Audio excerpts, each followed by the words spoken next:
কই তোমার উমর, কই তোমার ইসলাম, কই তোমার মুসলমান? কেউ তো খবর নিল না গো আম্মা। উমর কান পেতে শুনতেছে, বাচ্চারা হাউ মাউ করে কান্দে, আর মহিলাটা আঁচল দিয়ে চোখের পানি মুছে, আর পানির ভিতরে পাথর দিয়া কাঠি দিয়া নাড়তেছে, বাচ্চাদেরকে মিথ্যা সান্ত্বনা দেয়। ও বাবারা, ঘুমিয়ে পড়ো, তোমাদের জন্য খাবার রান্না করতেছি, কিছুক্ষণের ভিতরে খাবার হয়ে যাবে, তাইলে আমি তোমাদেরকে ডেকে নেব, এখন ঘুমিয়ে পড়ো। মায়ের চিন্তা হলো, বাচ্চারা যদি ঘুমিয়ে যায় খাবারের জন্য আর বিরক্ত করবে না।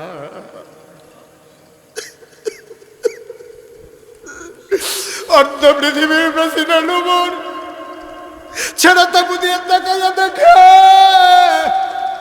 চোখ দিয়ে টপ টপ করে পানি পড়তেছে, কপালে ঘাম জমে গেছে, ওই কপালের ভেতরে চিন্তার বলি রেখা দেখা দিয়েছে। তিনি টেনশনে পড়ে গেলেন, হাউ মাউ করে চিৎকারও করতে পারেন না, মানুষেরা টের পেয়ে যাবে। তিনি হঠাৎ চিন্তায় পড়ে গেলেন, কিয়ামতের ময়দানে আল্লাহ যদি আমার ডাক দেয় আমি কি জবাব দেব। তিনি দিলেন দৌড়, দৌড়ে দৌড়ে দৌড়ে দৌড়ে তিনি মদিনায়, যেখানে রাষ্ট্রীয় গোডাউন মাল সামানা যেখানে জমা করা আছে, গোডাউনের দরজায় গিয়ে দাঁড়ালেন। দাঁড়িয়ে তিনি আস্তে করে দারোয়ানকে ডাক দিলেন, দরজায় নক করলেন, দারোয়ান দরজা খুলে দিলেন। হযরত উমরকে দেখে বললেন, আসসালামু আলাইকুম ইয়া আমিরাল মুমিনিন, ইয়া খলিফাতাল মুসলিমিন। এত রাতে কেন আপনি এসেছেন? ওমর ডাক দেয়া কয়, ভাই তাড়াতাড়ি করো, বস্তার ভিতরে একটু আটা দাও, কিছু সবজি দাও, পাকা খেজুর দাও, বস্তার মুখটা শক্ত করে বেঁধে দাও। বস্তার ভিতরে আটা দেওয়া হলো, খেজুর দেওয়া হলো, সবজি দেওয়া হলো, বস্তার মুখ বেঁধে দেওয়া হলো। দুইজন কর্মচারী পিছনে এসে দাঁড়িয়ে আছে। ইয়া আমিরাল মুমিনিন, দয়া করে আপনি সামনে সামনে চলুন, আমরা বস্তা নিয়ে আসতেছি। ওমর বলে, তোমরা কারা? আমরা রাষ্ট্রের কর্মচারী। তোমাদেরকে কে ডেকেছে? কয়ে কেউ ডাকে নাই, আপনার আওয়াজ শুনে ঘুম ভেঙে গেছে, আমরা আপনার পেছনে পেছনে আসতেছি, আপনি সামনে যান। ওমর বলে, না, কেউ লাগবে না, বস্তাটা দুইজন ধরে আমার মাথায় উঠাই দাও।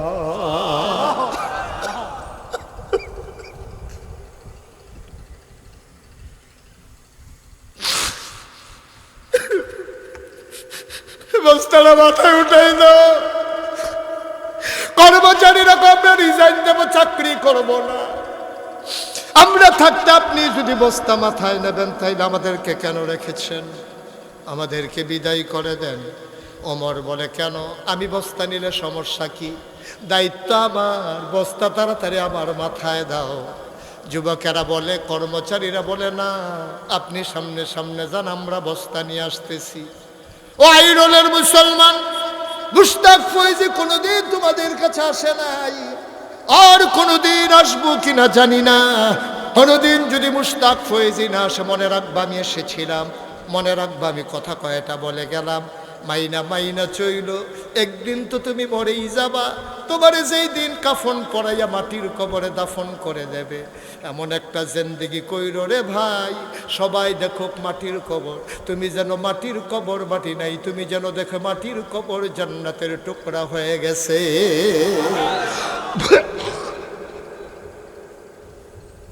এমন একটা জিন্দেগি আমরা চাই নাকি চাই না? কথা কয় না, চাই নাকি চাই না? মুসলমান, মন দিয়ে শোনো। উমর কয়, আমার বস্তায় দাও। কর্মচারীরা কয়, আমরা নেব। ওমর বলে, কে কে বস্তা নিতে চাও? দুইজন হাত উঠালেন কর্মচারী। ওমর কয়, বস্তা দেব, তবে একটা শর্ত আছে। কয়, শর্ত কি? কয়, কিয়ামতের দিনে হাসরের ময়দানে মুসিবতের সময় আমি উমরের যখন একটা গুনার ঘাটতি হবে, বস্তা হবে, সেই বস্তা তোমাদের ভিতরে যে নিতে রাজি হবা, আজকে আটার বস্তা আমি তার মাথায় দেব।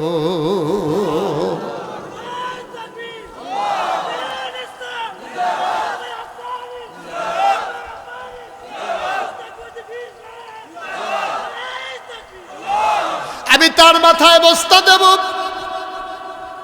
যে মানুষটা কিয়ামতের ময়দানে আমার গুনার বস্তা নেবা, এখন আর কেউ আগায় না, সবাই পেছনে পড়ে গেছে। উমর কয়, জানতাম, এটা আমি জানতাম, আমার স্ত্রী আমার গুনার ভাগ নেবে না।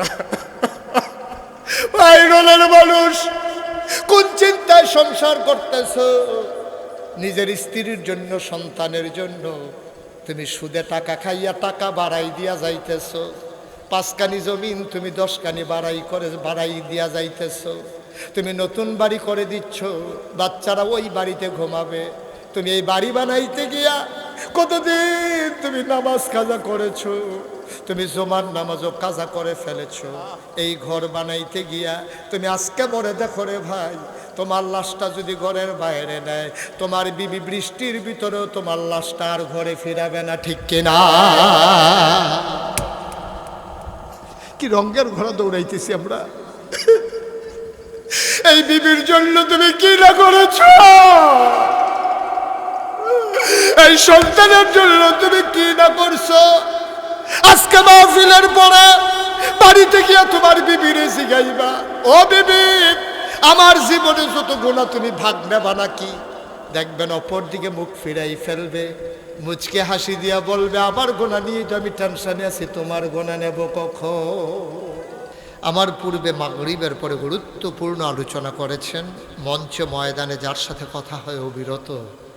আপনাদের এলাকারই কাছের নিকটবর্তী এক স্থানের কৃতি সন্তান, মদিনাতুল উলুম আশরাফিয়া মাদ্রাসার সম্মানিত পরিচালক হাফিজ কারি শুয়াইব আহমদ আশরাফি সাহেব উপস্থিত হয়েছেন। রৌনক বক্স মেহমান, আপনাদের প্রাচীনতম দ্বীনি শিক্ষা প্রতিষ্ঠান আইরুল ইসলামিয়া মাদ্রাসার সম্মানিত মুহতামিম, প্রিয় ভাই, দ্বীনি ভাই হযরত মৌলানা মুফতি আবুল কাসেম হাশিমি সাহেব, আমন্ত্রিত ওলামায়ে কেরাম, মাহফিলের প্রিয় পরিচালক হযরত মৌলানা হাফেজ আখতারুজ্জামান আশরাফি, প্রিয় উপস্থিতি, এ এলাকার বিভিন্ন মসজিদের ইমাম সাহেবান, ওলামায়ে কেরাম, মুরব্বিয়ানে আযম, কলিজার টুকরা যুবকেরা, পর্দার আড়ালের মা ও বোনেরা, সবার প্রতি আমার আবারও আন্তরিক সশ্রদ্ধ সালাম।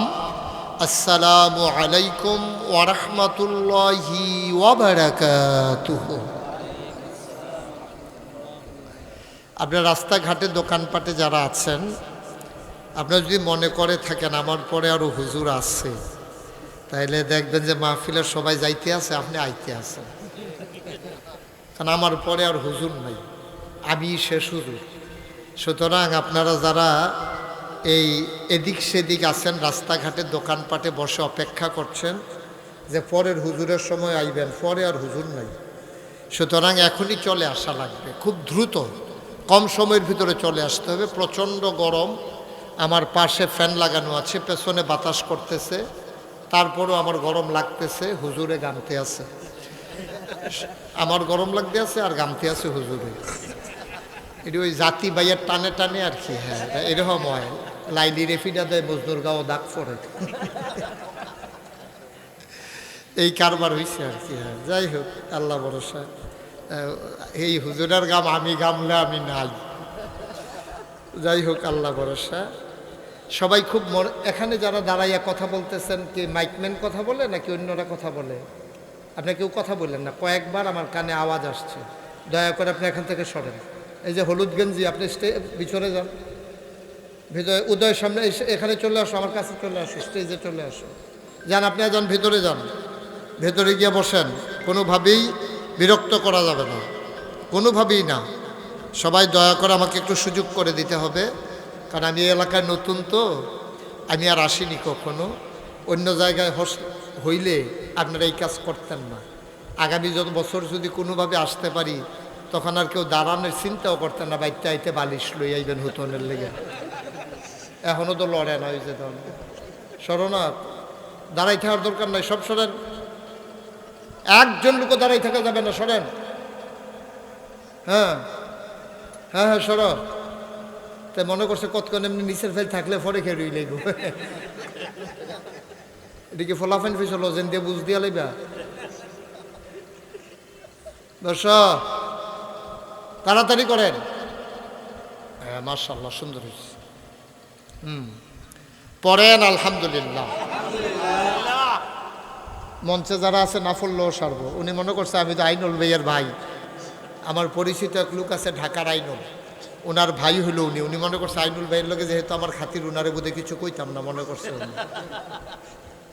মঞ্চের সামনে যারা আছেন একজন চুপ করে থাকার দরকার নেই। গোটা বিশ্ব আজকে নিয়ন্ত্রিত হচ্ছে একটা ফর্মুলার মাধ্যমে, এটার নাম হচ্ছে গিভ অ্যান্ড টেক। তুমি আমাকে কিছু দাও, আমার কাছ থেকে কিছু নাও, মানে দেওয়া নেওয়া, চাওয়া পাওয়া, লেনদেন, আদান প্রদান। তাহলে আমার কাছ থেকে ওয়াজ নিতে হলে আপনাদের মাঝে মাঝে একটু শব্দ করতে হবে, যেখানে যেটা বলা দরকার বলতে হবে ইনশাআল্লাহ। সভাপতি যে অনেক আগের মানুষ, আমার অনেক পুরাতন মানুষ, এই এলাকায় আমার কিছু ভক্ত মুরিদ আছে, এখনও কিছু মারা গেছে। এই মঞ্জু মিয়া আমার মুরিদ ছিল, তো ওনার বাড়িতে যখন আসছি আমি এই হুজুরের পিছনে তখন নামাজ পড়ছিলাম, আমার মনে আছে। সুতরাং আমি হুজুরের অনেক আগের মুসল্লি, নতুন না।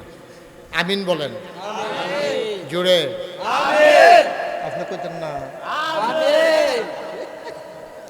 বলেন আলহামদুলিল্লাহ, বলেন সুবহানাল্লাহ, আল্লাহু আকবার।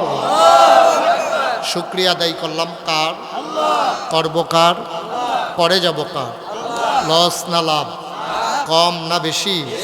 প্রমাণ আছে নাকি নাই?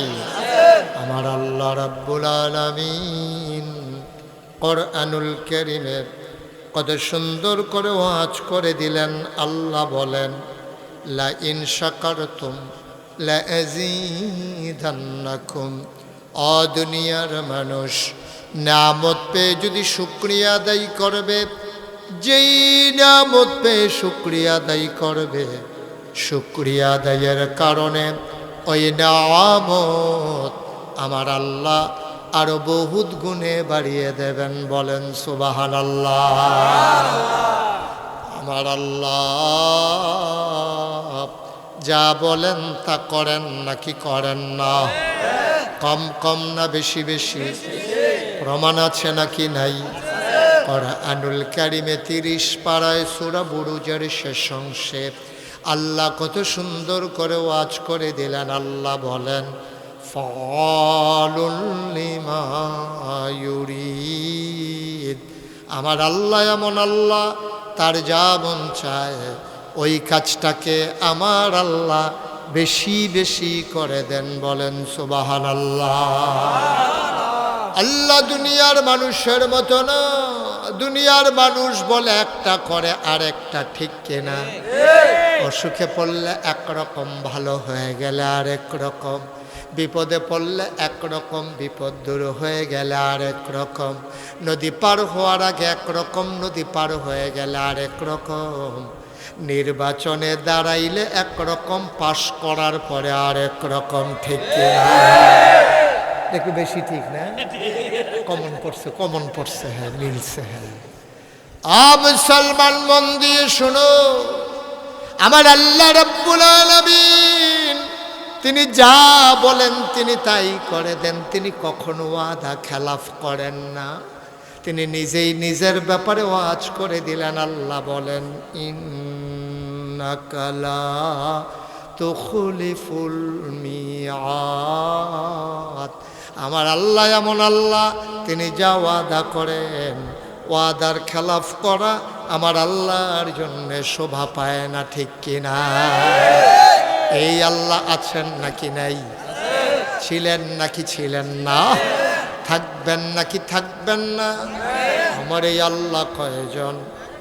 জোরে কন, আর জোরে, মধুর সুরে, সবাই মিলে মন প্রাণ উজাড় করে গলা ছেড়ে দিয়ে মধুমাখা কণ্ঠে আকাশ বাতাস প্রকম্পিত করে, আইরলের জমিন কাঁপিয়ে দিয়ে রাতের নিস্তব্ধতা ছিন্ন ভিন্ন করে।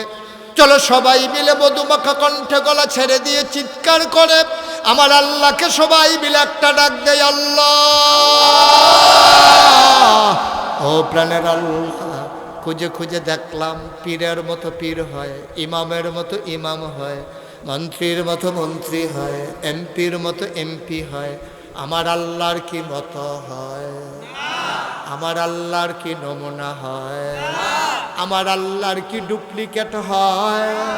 আমার এই আল্লাহ কয়জন? আল্লাহু লা ইলাহা ইল্লাহু। আমার আল্লাহ এমন আল্লাহ, যে আল্লাহর মতো নাই, তার লয় নাই, তার ক্ষয় নাই, তার শুরু নাই, তার শেষ নাই, তার আদি নাই, তার অন্ত নাই, তার দিগন্ত নাই, তার ডেস্ট্রয় নাই। তিনি ছিলেন, তিনি আছেন, তিনি থাকবেন। তিনি কয়জন? আল্লাহ নিজেই কয় কুল হু আল্লাহু আহাদ। হে নবী আপনি বলে দেন তিনি এক, তিনি অদ্বিতীয়।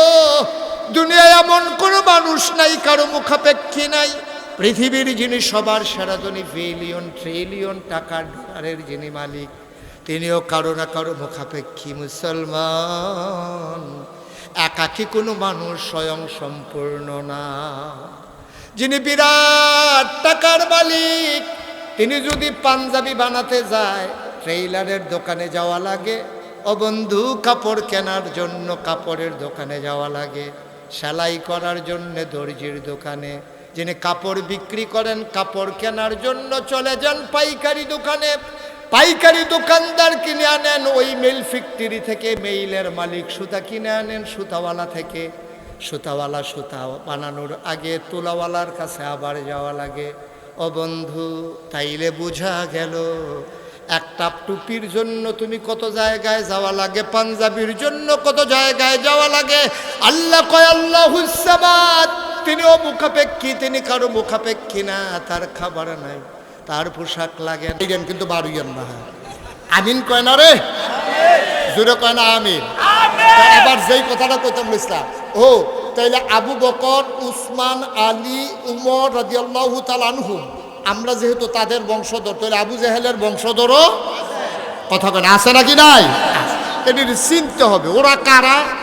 আমি খেয়াল করে দেখছি যে রাইতে 2টা-2:30 টকশুন নামে একদল লোক দেখবেন একেবারে টেলিভিশন গরম করে ফেলায়। কথা বলতে গেলেই ইসলামের বিরুদ্ধে কথা বলে, কথা বলতে গেলেই মসজিদ মাদ্রাসার বিরুদ্ধে কথা বলে। খেয়াল করে দেখেছি ওদের অধিকাংশ মানুষের মাথার ভিতরে চুল নাই, টাক মাথা।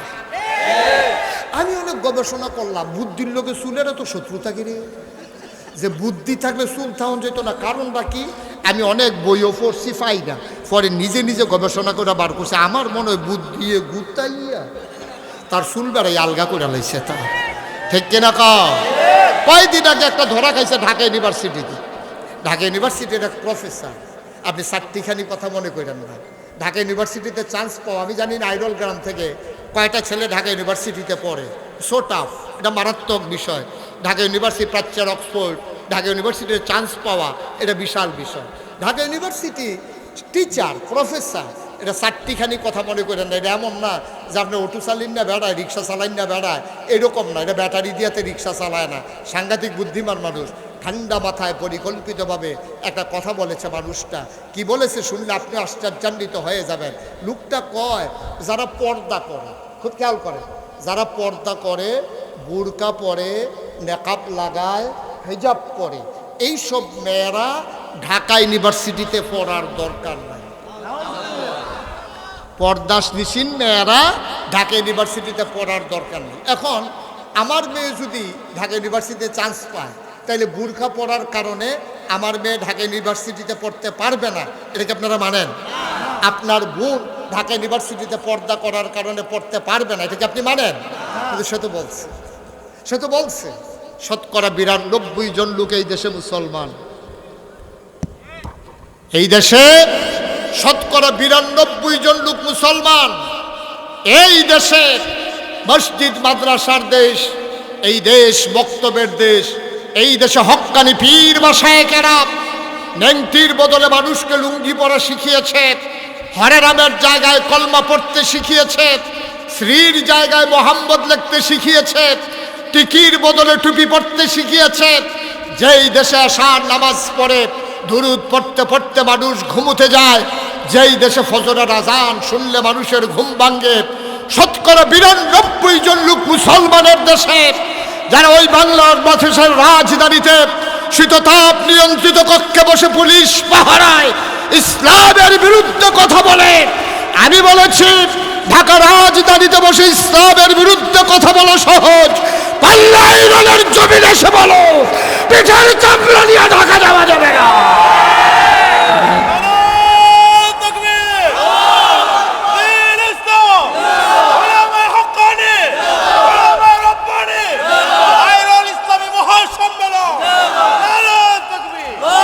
সবাই পড়ে না আমিন। মুসলমানের সন্তান দাদা, তুই যদি মন চায় তোর বউরে তুই উদম করে ছেড়ে দে, পর্দা দিয়ে করাইতে মন না চাইলে করে ছেড়ে দাও। তোমার মেয়েরে তুমি পর্দা না করাইলে না করাও। ৯৯ জন লোক মুসলমানের দেশে এই পর্দার বিরুদ্ধে কথা বলার দুঃসাহস বাংলার মুসলমান মেনে নেবে না, ঠিক কিনা বলো? সুতরাং মন যা চাই তুমি তাই করবা, মুখে দিয়ে যা আসে তুমি তাই বলবা। হ্যাঁ, যা মন চায় তাই করবা, এটা হবে না। বেড়া দুধ দিয়া ভাত খায়, লাস্টের দুগলা কষালন দিয়ে হাতে শুরু হয়ে করছে দুধ দিয়ে, ঠিক কিনা কও? দুধ দিয়া খায়, মাসে গুস্ত টুস্ত বাজি টাজি ভর্তা টর্তা ডাইল ডুল খাইয়া লাস্টে দিয়া দুগলো দুধ দিয়া। এরা এত ভাত কি আর দুধ দিয়া খায়নি, হাতে শুরু হয়ে করছে দুধ দিয়া। সুতরাং আমরা বলতে চাই, কারোর সাথে আমাদের কোনো দ্বন্দ্ব নাই, কারোর সাথে আমাদের কোনো ঝগড়া নাই। আমরা কাউকে উস্কে দেই না বাড়াবাড়ি পিটাপিটি করার জন্য। কিন্তু তুমি আমার টুপি দিয়া টান মারবা, আমি বলেছি থাক বুঝে নাই। তুমি আমার পাঞ্জাবি ধরে টান মারবা, আমি বলেছি ঠিক আছে বুঝে নাই। তুমি কোরআনের বিরুদ্ধে কথা বলবা, আমরা বলেছি তাকে শুধরে দিতে হবে। যখন তুমি ইসলামের ফরজ বিধান নিয়ে কথা বলো তখন কলিজায় লাগে, বরদাস্ত হয় না, ঠিক কিনা বলো?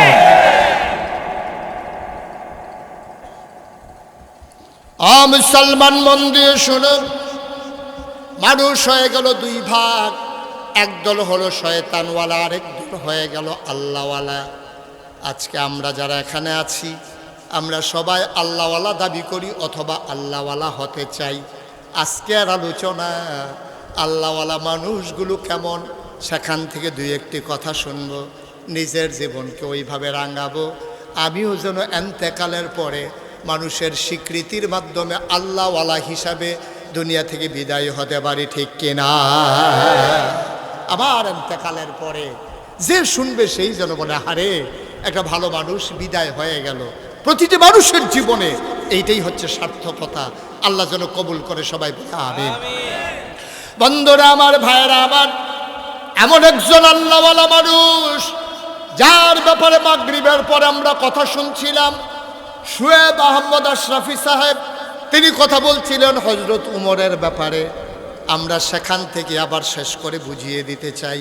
তিনি কথা বলেছিলেন উমরের পক্ষে কোরআনের আয়াত নাজিল হওয়ার ব্যাপারে। ও মুসলমান, কেমন মানুষ হলে তার মন মানসিকতার সাথে কোরআনের আয়াত মিলে যায়, একটু বিবেক খাটানোর দরকার আছে নাকি না? কেমন মন মানসিকতা, কেমন মানুষ হলে তার কথার সাথে কোরআনের আয়াত মিলে যায়, তার চিন্তার সাথে আল্লাহ ওহী নাজিল করে দেয়। এটা চারটিখানি কথা, সুবহানাল্লাহ বলবেন না? এই উমর ছিলেন, এবার উমরের পরিচয় আমরা প্রথমে জেনে নেই। এই উমর ছিলেন ইসলামের দ্বিতীয় খলিফা। গোটা পৃথিবীটারে অর্ধেকটা করলে অর্ধেকটা পৃথিবীর এই শাসক ছিলেন হযরত উমর। আরও সহজ করে বলি, আপনি একটা মিষ্টি কুমড়া নিয়া ঠিক সমান সমান সাইজ করে মাঝি দিয়া কাটবেন, অর্ধেকটা মিষ্টি কুমড়া যেমন গোটা পৃথিবীটার অর্ধেকটা করলে অর্ধেকটার প্রেসিডেন্ট ছিলেন উমর। ৩১ লক্ষ বর্গমাইল স্থলভাগের অধিকারী ছিলেন হযরত উমর। হযরত উমর ছিলেন ইসলামের দ্বিতীয় খলিফা। হযরত উমর ছিলেন জান্নাতের সুসংবাদপ্রাপ্ত দ্বিতীয় মানুষ। হযরত উমরের ব্যাপারে আমার নবী বলেছেন, আনা খাতামুন নাবিয়্যিন লা নাবিয়্যা বাদি। উমর রে, আমার পরে নবী নাই, আমার পরে যদি নবী থাকতো তাইলে তুমি উমর আমার পরে নবী হইতা। সুবহানাল্লাহ বলবেন না? চারটিখানি কথা। এই হযরত উমর রাদিয়াল্লাহু তাআলা আনহু, তিনি যখন আবু বকর সিদ্দিক রাদিয়াল্লাহু তাআলা আনহুর ইন্তেকালের পরে তিনি যখন খলিফার আসনে আসীন হলেন, গোটা পৃথিবীর মানুষের কানে খবর পৌঁছে গেল মদিনায় এমন একজন শাসক এসেছেন। এই মানুষটার জামানায় ওই এলাকায় একটা কুকুরও না খেয়ে মারা যায় না। আর আস্তে কোন সুবহানাল্লাহ। সুবহানাল্লাহর জায়গায় যার যার সুবহানাল্লাহ কইবেন, আমার লেগে বই হরিছেন কীর্তন আপনারা।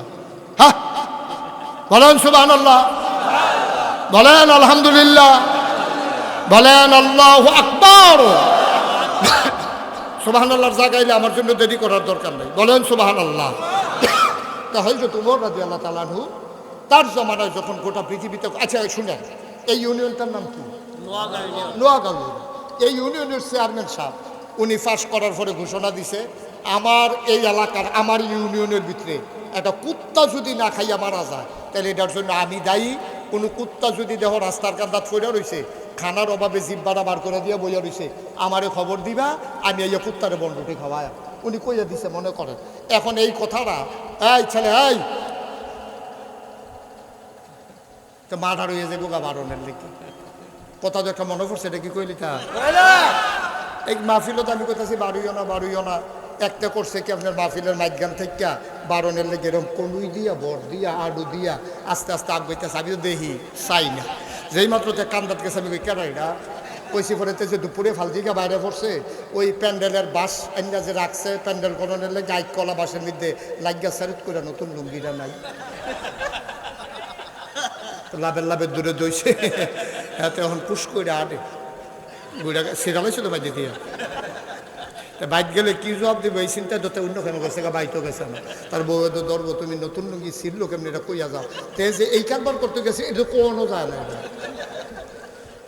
এত বুদ্ধি খাটানোর দরকার নাই ভাই, বসেন, আমি তো যাব সেই কুমিল্লা আর আপনারা এখানে তো বাড়িতে গিয়ে শুয়ে যাবেন, এত টেনশনের কি আছে? আমি ছাড়তে চাইলে আপনারা শুনবেন, এটা হইলো আদব। আল্লাহ যেন কবুল করে, সবাই কনা আমিন। আমরা খেয়াল করে বসবো ইনশাল্লাহ। তো যেই কথাটা বলতেছিলাম, এখন এই ইউনিয়নের চেয়ারম্যান যদি ওই ঘোষণা দেয় আর প্রকৃত অর্থেই যদি এমন হয়ে যায় ইউনিয়নটা, তখন দেখবেন অন্যান্য ইউনিয়ন থেকে দেখতে আসবে, আরে আমরা নোয়াগাঁও ইউনিয়নটা বিলে শুনছি এইরকম কুত্তাও বিলে না খাইয়া মরে না, কোনো মামলা নাই, কোনো হামলা নাই, কোনো ফিরাফিরি নাই, চুরি ডাহাতি নাই, দরজা খুল্লা রেখা বাচ্চা ঘুমাইতে আছে, ঘরের ভিতরে কেউ ডরে ও ডুবে না, লো আমরা কিন্তু ইউনিয়নটা চাইয়াই বেআই আইব তা লুইয়ে আইব, পাশের গ্রামের তারা ইয়ে দেখবো, মাশাল্লাহ কি সুন্দর, রাস্তার কান্দা দিয়া পানি পড়ে না, বাড়ির পানি ছাড়ে তারা পাইপ দিয়া, এরপরে রাস্তার দিকে তারা গোবরের সেনা মেনা ছাড়ে না, মানুষ এই রাস্তা দিয়ে আঁটবো, রাস্তার ইট নিয়া কেউ গরুর তলে বিছায় না, আংডা লাগাইয়া কারেন্ট চুরি করে না। এই দিক সব দেখা টেক্কা সেটা যাইব, সবাই আইব দেখতো, কেউ কথাটা মিলেনি না, কথা না ঠিক নেই।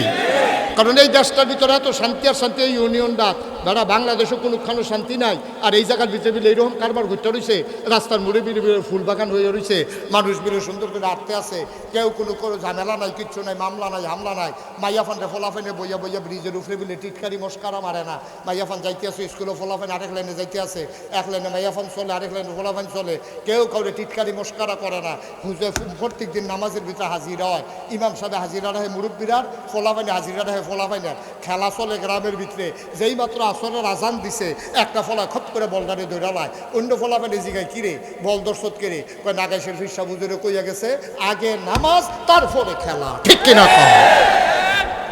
এত সুন্দর গ্রাম দেখলে সবাই চাইতে আইব।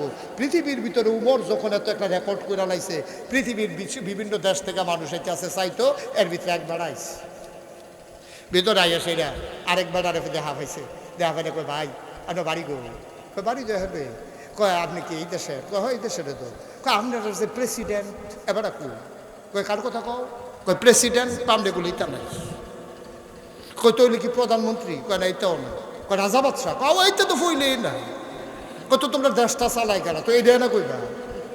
মদিনার মুসলমান ডাক দেয়া কয় আমার দেশে প্রেসিডেন্টও নাই, প্রধানমন্ত্রীও নাই, রাজাও বাদশাহ নাই, আমার দেশটা যে চালায় উনি প্রেসিডেন্টও না, প্রধানমন্ত্রীও না, রাজাও না, বাদশাও না, তিনি হইলেন খলিফাতুল মুসলিমিন, মুসলমানদের খলিফা, তিনি আমাদের খাদেম, তিনি আমাদের কি? আচ্ছা ও আপনারা মেম্বার সাহেবটা ডাক দিতে পারবেন, কি খাদেম সাহেব গাইডা কিন্তু দোয়াই দিয়া যাইয়েন, এই কথা কইতেন পারবেন? চেয়ারম্যানদের পারবেন? পারবেন। কিন্তু উমর নিজেই পরিচয় দেয় আমি খাদেম, সুবহানাল্লাহ বলবেন না? মদিনার মানুষ কয় তিনি আমাদের খাদেম, কয় বুঝলাম তিনি তোমাদের খাদেম, ওনার রাজপ্রাসাদটা কই, উনি যেই বাড়িতে ঘুমায় ওনার সেই বাড়ি বাউন্ডারি, ওচা বাউন্ডারি দেওয়া বাড়িটা কয় বুঝলাম না, কয় রাজপ্রাসাদ কি? কারে আমাদের ইরানে তোরানে ওখানে বিরাট রাজপ্রাসাদ, ওই বিরাট ওয়াল করা জেলখানার মতো, শত্রুপক্ষ যেন আক্রমণ করতে না পারে এমন বিরাট বাড়িতে আমাদের বাদশাহ ঘুমায়, তোমাদের যিনি খাদেম ওনার বাড়ি কোনটা, রাজপ্রাসাদটা কই? আবার মদিনার মুসলমান আঙ্গুল দিয়া দেখাই দিলেন ওই যে মাটির ওয়াল করা খেজুর পাতার ছাউনি দেওয়া ঘর, এটাই আমাদের উমরের ঘর। মদিনার মুসলমান কয় কি তারি আমি যে গেলাম প্রেসিডেন্ট কো, তারা কয় খা দেয়, ওখান মাইটটা কোটা দেয়, হাই দেয়, এটা দিলে বেলে বেড়ায় থাহে। আমার কি পাগল পাগল লাগতেছে নাকি, না বেহতার বেহতার লাগতে আছে? তখন হেবাড়ায় বিদেশি মেহমান কইতেছে, ভাই এই ডে উমরের ঘর, কয় হ। তো কয় এবার সিকিউরিটি ফোর্স, কই বুঝলাম না। আর স্পেশাল গার্ড, কই বুঝলাম না। হা, আমরা এমপি সাহেব এলাকা তাইলে সামনে দিয়ে পুলিশের গাড়ি পে পু এরকম করে না? তো এইটা তোমরা এরকম আছে না, উমরে পাহারা টাহারা দেয়। এবার মদিনার মুসলমান খেয়ে পা গেছে, কয় বেড়া মুখে দিয়া যাই তাই কয়, এতক্ষণ কিচ্ছু কই নাই। উমরকে পাহারা দেবে এই কলজাওয়ালা বেড়া মদিনায় কে আছে? বরঞ্চ উমর মাঝ রাতে উঠে চাবুক নিয়ে ঘুরে ঘুরে পাহারা দেয়, কে খায় কে খায় না, কে ঘুমায় না। সুবহানাল্লাহ বলবেন। ওমরকে পাহারা দিতে পারে এমন কলিজাওয়ালা মানুষ মদিনায় নাই। আমাদের উমর পাহারা দেয়, কে খায় কে খায় না, কে ঘুমায় না। কয় বুঝলাম না। কয় শোনো শোনো শোনো, ঘটনা শোনো। আমাদের ওমর কেমন খলিফা তুমি তো জানো না রে ভাই। একদিনের কথা শোনো, মা এশারের নামাজ পড়ে সামান্য একটু ঘুমিয়ে, সবাই যখন অঘুর ঘুমে অচেতন, আমাদের খলিফা ওমর তিনি বের হয়ে গেলেন। তিনি একটা চামড়ার চাবুক নিয়ে তিনি বের হয়ে গেলেন অজপাড়া গায়ে, নিবৃত পল্লীতে, বর্ডার বেল্টে। তিনি সীমান্ত এলাকায় চলে গেলেন। তিনি ঘুরে ঘুরে পাহারা দেয়, কে খায় কে খায় না, কে ঘুমায় না।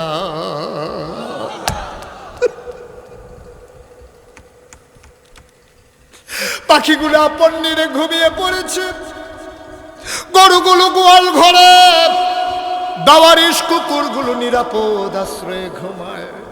প্রিয়তম স্বামী প্রিয়তমা স্ত্রীকে নিয়ে ঘুমিয়ে পড়েছে। ছোট্ট শিশু মায়ের বুকে মুখ রেখে ঘুমায়। কেউ জাগনা নাই, ওমরের চোখে ঘুম নাই। ঘুরতে ঘুরতে তিনি চলে গেলেন অজপাড়া গায়ে, বর্ডার বেল্টে, সীমান্ত এলাকায় একাকি ঘুরে। মৃদু মন্দ বাতাস, ফকফকা জ্যোৎস্না। তিনি ঘুরতেছেন আর তালাশ করতেছেন কোনো মানুষের কোনো বিপদ আছে নাকি। ঘুরতে ঘুরতে তিনি চলে গেলেন কিছু দূর। হঠাৎ করে তাকিয়ে দেখলেন একটা কেমন যেন মিটি মিটি আলো জ্বলতেছে। আর তাকায়া দেখে ওই ঘরের ভেতর থেকে কান পেতে শুনে যেন কান্নার আওয়াজ শোনা যায়। হযরত ওমর পৌর মানুষ, তিনি দিলেন দৌড়ে দৌড়ে তাঁবুর কিনারে গেলেন। তাকায়া দেখে তাঁবুটা মাঝে মাঝে ছিদ্র ছেঁড়া, ভেতরে মিটি মিটি আলো জ্বলে। দুইটা ছোট বাচ্চা বুকটা নিচের দিকে দিয়া পেটের নিচে দুই টুকরা পাথর দিয়া শুয়ে আছে। আর মাটা চুলার ভিতরে আগুন জ্বালাইয়া একটা পাতিলার ভিতরে পানি দিয়া কয়েক টুকরা পাথর দিয়া কাঠি দিয়া নাড়তেছে আর চোখের পানি মুছতেছে। বাচ্চারা কাঁদতেছে, মা তুমি না বলেছ ইসলামের মুসলমানের দেশে খাবারের অভাব নাই, তুমি না বলেছ উমরের দেশে কুকুর না খেয়ে মারা যায় না।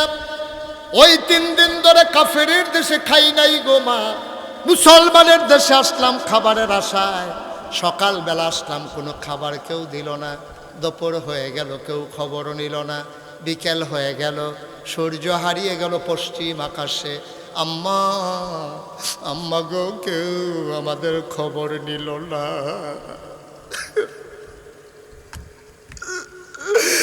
রাত পার হয়ে যায়, কই তোমার উমর, কই তোমার ইসলাম, কই তোমার মুসলমান, কেউ তো খবর নিল না গো আম্মা। উমর কান পেতে শুনতেছে, বাচ্চারা হাউ মাউ করে কান্দে। আর মহিলাটা আঁচল দিয়ে চোখের পানি মুছে আর পানির ভিতরে পাথর দিয়া কাঠি দিয়া নাড়তেছে। বাচ্চাদেরকে মিথ্যা সান্ত্বনা দেয়, ও বাবারা ঘুমিয়ে পড়ো, তোমাদের জন্য খাবার রান্না করতেছি, কিছুক্ষণের ভিতরে খাবার হয়ে যাবে, তাইলে আমি তোমাদেরকে ডেকে নেব, এখন ঘুমিয়ে পড়ো। মায়ের চিন্তা হলো বাচ্চারা যদি ঘুমিয়ে যায় খাবারের জন্য আর বিরক্ত করবে না।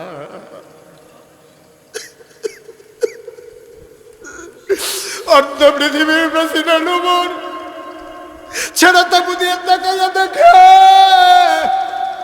চোখ দিয়ে টপ টপ করে পানি পড়তেছে, কপালে ঘাম জমে গেছে। ওই কপালের ভেতরে চিন্তার বলি রেখা দেখা দিয়েছে। তিনি টেনশনে পড়ে গেলেন, হাউমাউ করে চিৎকারও করতে পারেন না, মানুষেরা টের পেয়ে যাবে। তিনি হঠাৎ চিন্তায় পড়ে গেলেন, কিয়ামতের ময়দানে আল্লাহ যদি আমার ডাক দেয় আমি কি জবাব দেব।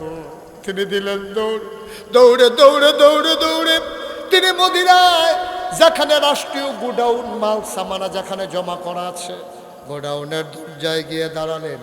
দাঁড়িয়ে তিনি আস্তে করে দারোয়ানকে ডাক দিলেন, দরজায় নক করলেন। দারোয়ান দরজা খুলে দিলেন। হযরত উমরকে দেখে বললেন, আসসালামু আলাইকুম ইয়া আমিরাল মুমিনিন ইয়া খলিফাতাল মুসলিমিন। এত রাতে কেন আপনি এসেছেন? ওমর ডাক দেয়া কয়, ভাই তাড়াতাড়ি করো, বস্তার ভিতরে একটু আটা দাও, কিছু সবজি দাও, পাকা খেজুর দাও, বস্তার মুখটা শক্ত করে বেঁধে দাও। বস্তার ভিতরে আটা দেওয়া হলো, খেজুর দেওয়া হলো, সবজি দেওয়া হলো, বস্তার মুখ বেঁধে দেওয়া হলো। দুইজন কর্মচারী পিছনে এসে দাঁড়িয়ে আছে। ইয়া আমিরাল মুমিনিন, দয়া করে আপনি সামনে সামনে চলুন, আমরা বস্তা নিয়ে আসতেছি। ওমর বলে, তোমরা কারা? আমরা রাষ্ট্রের কর্মচারী। তোমাদেরকে কে ডেকেছে? কয়ে কেউ ডাকে নাই, আপনার আওয়াজ শুনে ঘুম ভেঙে গেছে, আমরা আপনার পেছনে পেছনে আসতেছি, আপনি সামনে যান। ওমর বলে, না কেউ লাগবে না, বস্তাটা দুইজন ধরে আমার মাথায় উঠাই দাও।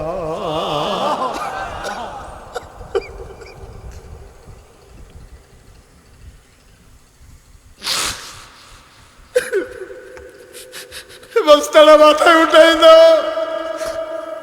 কর্মচারীরা আমরা রিজাইন দেবো, চাকরি করবো না। আমরা থাকতে আপনি যদি বস্তা মাথায় নেবেন তাইলে আমাদেরকে কেন রেখেছেন? আমাদেরকে বিদায় করে দেন। ওমর বলে, কেন? আমি বস্তা নিলে সমস্যা কি? দায়িত্ব আমার, বস্তা তাড়াতাড়ি আমার মাথায় দাও। যুবকেরা বলে, কর্মচারীরা বলে, না আপনি সামনে সামনে যান, আমরা বস্তা নিয়ে আসতেছি। ও আইরনের মুসলমান, মুশতাক ফয়েজি কোনোদিন তোমাদের কাছে আসে নাই, আর কোনোদিন আসবো কিনা জানি না। কোনোদিন যদি মুশতাক ফয়েজি না আসে মনে রাখবা আমি এসেছিলাম, মনে রাখবা আমি কথা কয়টা বলে গেলাম। মাইনা মাইনা চইল, একদিন তো তুমি মরেই যাবা। তোমারে যেই দিন কাফন পরাইয়া মাটির কবরে দাফন করে দেবে, এমন একটা জিন্দেগি কইরো রে ভাই, সবাই দেখুক মাটির কবর, তুমি যেন মাটির কবর মাটি নাই, তুমি যেন দেখো মাটির কবর জান্নাতের টুকরা হয়ে গেছে।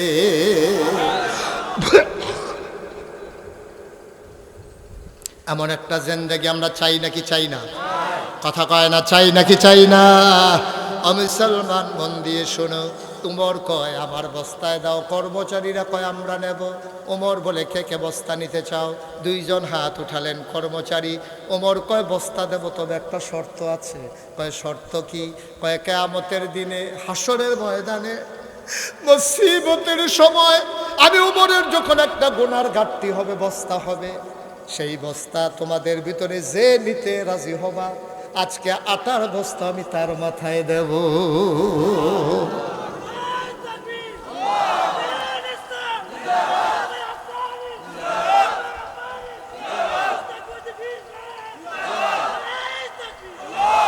আমি তার মাথায় বস্তা দেব। যে মানুষটা কিয়ামতের ময়দানে আমার গুনার বস্তা নেবা, এখন আর কেউ আগায় না, সবাই পেছনে পড়ে গেছে। উমর কয়, জানতাম, এটা আমি জানতাম, আমার স্ত্রী আমার গুনার ভাগ নেবে না। আইরনের মানুষ, কোন চিন্তায় সংসার করতেছ? নিজের স্ত্রীর জন্য, সন্তানের জন্য তুমি সুদে টাকা খাইয়া টাকা বাড়াই দিয়া যাইতেছ। 5 কানি জমিন তুমি 10 কানি বাড়াই দিয়া যাইতেছ। তুমি নতুন বাড়ি করে দিচ্ছ, বাচ্চারা ওই বাড়িতে ঘুমাবে। তুমি এই বাড়ি বানাইতে গিয়া কতদিন তুমি নামাজ কাজা করেছো, তুমি জুমার নামাজও কাজা করে ফেলেছো। এই ঘর বানাইতে গিয়া তুমি আজকে মরে দেখো রে ভাই, তোমার লাশটা যদি ঘরের বাইরে নেয়, তোমার বিবি বৃষ্টির ভিতরেও তোমার লাশটা আর ঘরে ফিরাবে না, ঠিক কিনা? কি রঙের ঘোড়া দৌড়াইতেছি আমরা। এই বিবির জন্য তুমি কি না করেছ? এই সন্তানের জন্য তুমি কি না করছো? আজকে মাহফিলের পরে বাড়িতে গিয়া তোমার বিবিরে জিগাইবা, ও বিবি, আমার জীবনে যত গুনাহ তুমি ভাগ নেবা নাকি? দেখবেন অপর দিকে মুখ ফিরাই ফেলবে, মুচকে হাসি দিয়া বলবে, আমার গুনাহ নিয়ে তো আমি টেনশনে আছি, তোমার গুনাহ নেব কখন? কেন তুমি এই কাজ করছো? তুমি কি না করছো? তুমি, তোমার আব্বা তোমার আম্মা তোমার কত কষ্ট করে বিদেশ পাঠাইছে। আরে তুমি তো জানো না, তোমার সব হয়ে গেছে, তোমার টিকেটের টাকা নাই, তোমার আব্বা পাগলের মতো দৌড়াইতে আছে, কেউ টাকা দেয় না। তোমার আব্বা পেরেশানি দেখা, তোমার আব্বার পেরেশানি দেখা ওই সন্দুকের নিচ থেকে ওই 40 বছর আগে বাবা দিছিল একটা কানের এই গলার মালা, সেইটারে পেঁচাইয়া তেনা দিয়া রাইখা দিছিল, যেটা আমি বিপদের দিনে কাজে লাগবে। ওই তেনা পেঁচানো সেই স্বর্ণের চেনটা বাইর করে দিয়া কাঁদতেছে। আব্বা দিছিল, বড় আব্বার স্মৃতি। বিয়ার সময় আব্বা অনেক কষ্ট করে 2 ঘন্টা খেত বেচা আমার বিয়াতে এই চেনটা দিছিল, নেন এটা বেচা আমার ফুতের জন্য টিকিট কাটেন। সেই টিকিট কাইটা তুমি বিদেশ গেছো, বিদেশ গিয়া তুমি টাকা জমাইছো, তুমি সিগারেটের প্যাকেটের ভিতরে পেঁচাইয়া তুমি ফুটবাড়ার কুদ্দুসের কাছে তোমার বউয়ের লেগা কানে গলার মালা ফাড়াইছো। তোমার মায়ের কথা মনে নাই, ঠিক কিনা কম? তোমার মায়ের কথা মনে নাই? সেন ব্যস্ত তোমার মা, সেন পায় তোমার বউয়ে। তুমি বোকা, তুমি নাদান, তুমি মূর্খ, তুমি মায়ের অযোগ্য সন্তান, ঠিক কিনা বলো? তোমার উচিত ছিল তোমার মায়ের কাছে চেনটা পাঠানো, যে আম্মা তোমার চেনটা আমি ঋণী, আমি একটা চেন কিনতে পারছি আম্মা, এটা তোমারে পাঠাইলাম। তোমার মা এত বোকা না। তোমার মায়ের চেনটা পাইয়া কি করতো জানো? একবার বলতো, বউরে, বউ গো, আমার ফুতে চেন ফাটাইছে, দেখি আমার গলাত পরাই দেও, দেখি কেমন দেখা যায়। চেনটা দিয়ে তোমার মা কাঁদতো, তোমার জন্য দোয়া করতো, তারপরে এই চেনটা খুইলা তোমার বউয়ের গলায় পরাই দিত, ঠিক কিনা বলো? তোমার মা বুড়া বেড়ি চেন ফরার লেগে তো পাগল না, তুমি ব্যাকল। তুমি সুন্দর করে মারে দিলে তোমার বউয়ে পাইতো, কিন্তু তুমি বউয়েরে দিয়া মার কলজাটাকে ভাঙ্গা লাইছো, ঠিক কিনা কর? খুব খেয়াল রাখতে। তোমার গুনার ভাগ তোমার বউ নেবে না, তোমার গুনার ভাগ তোমার ছেলে নেবে না, তোমার মেয়ে নেবে না। ওমর ডাক দেয়া কয়, কথা মনে আছে নাকি? ওমর ডাক দেয়া কয়, গুনার ভাগ যে নেবে তার মাথায় আটার বস্তা দেব, কেউ আর আগায় না। ওমর কয়, জানতাম কেউ নেবা না, দাও দাও দাও, আমার গুনার বস্তা আমাকে যেহেতু নিতে হবে কিয়ামতের ময়দানে, আজকে আমার দায়িত্বের আটার বস্তাটাও আমার মাথায় উঠাই দাও। 2 জন ধরে আটার বস্তাটা ওমরের মাথায় উঠাই দিল। ওমর আস্তে করে, বুড়া মানুষ আটার বস্তা নিয়ে মরুভূমির মাঝে হাঁটতেছে। আকাশের চাঁদটা দেখে লজ্জা পাইছে, ব্যাঘের আড়ালে লুকাই গেছে। সুবহানাল্লাহ বলবেন না? আকাশের চাঁদটা যেন মনে মনে ডেকে কয়, মাওলা, এটা কি দেখলাম মাওলা? হযরত ওমর পৃথিবীর প্রেসিডেন্ট, জান্নাতের সুসংবাদ প্রাপ্ত দ্বিতীয় মানুষ, ওয়া আমিরুল মুমিনিন, খলিফাতুল মুসলিমিন। এই ওমর কেন আজকে মাথার ভিতরে আটার বস্তা নিয়ে দৌড়ায়? ফেরেশতারা চিৎকার করে কান্দে, মাওলা, এই মানুষটি তুমি বানাইছিলা মাওলা, এটা কেমন মানুষ গো মাওলা?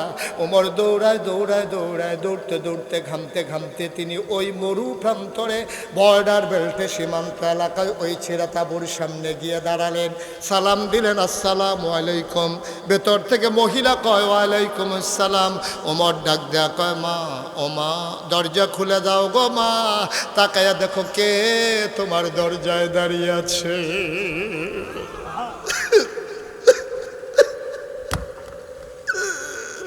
মহিলা মনে করেছে রাস্তার কোনো প্রতীক, নিশ্চয়ই সাহায্যের শূন্য খাবারের জন্য এসে দাঁড়িয়েছে।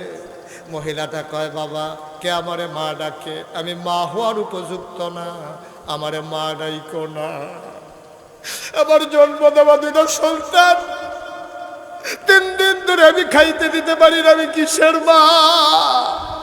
কিসের মা? আমারে মা ডাইকো না, আমি মা হওয়ার উপযুক্ত না, পেটে সন্তান ধরেছি, খাবার দিতে পারি না, তুমি অন্য তাঁবুতে যাও, আরেকদিন আইসো, আমি পারলে তোমারে সাহায্য দেব। ওমর ডাক দেয়া কয়, মা, ও মা, তুমি আমারে চিনো নাই গো মা, আমার কোনো সাহায্য লাগবে না, দয়া করে দরজাটা খুলে দাও। মহিলা দরজা খুলে দিলেন। তাকাইয়া দেখে একটা আধা পাকা আধা কাঁচা দাড়িওয়ালা একটা মানুষ দাঁড়িয়ে আছে, মাথার ভিতরে একটা বস্তা। মহিলা ডাক দেয়া কয়, তুমি কে বাবা? চিনলাম না। কয়, মা আমারই চিনবা না, এই এলাকাতেই আমার বাড়ি। আমি যাচ্ছিলাম তোমার তাঁবুর কেনার থেকে, 3 দিন ধরে তোমার বাচ্চারা খায় না গো মা, এই জন্য চিন্তা করলাম কিছু খাবার দেওয়া দরকার। আমার কাছে সামান্য কিছু আটা ছিল, খেজুর ছিল, সবজি ছিল। মা দরজা খুলে দাও, অনুমতি দাও, ভিতরে আসি। মহিলা ডাক দেয়া কয়, ভিতরে আসো। বলে যে মা বস্তাটা একটু ধরে নামাও। মহিলারা ধরলেন, বস্তা নামালেন। ওমর ডাক দেয়া কয়, আম্মা তুমি একটা কাজ করো, তাড়াতাড়ি আটা গুলে কয়টা রুটি বানাও, এই ফাঁকে আমি ফু দিয়া নিভে যাওয়া আগুনটা ধরাই দেই। তুমি রুটি বানাও আর আমি ফু দিয়ে একটা আগুন ধরাই।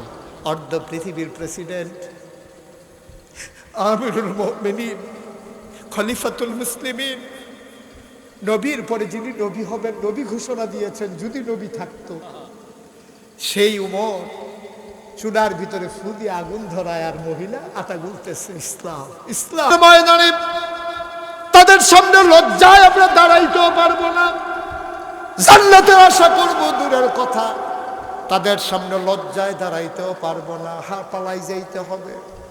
এই মানুষগুলা জান্নাত নিয়ে বড় টেনশনে আছে, জবাব নিয়ে বড় টেনশনে আছে। আর আমরা কি রঙ্গের গোড়া দৌড়াইতে আছি, কিয়ামতের ময়দানে হিসাব দেব, এই কথাটা যেন আমরা ভুলেই গেছি, ঠিক কিনা?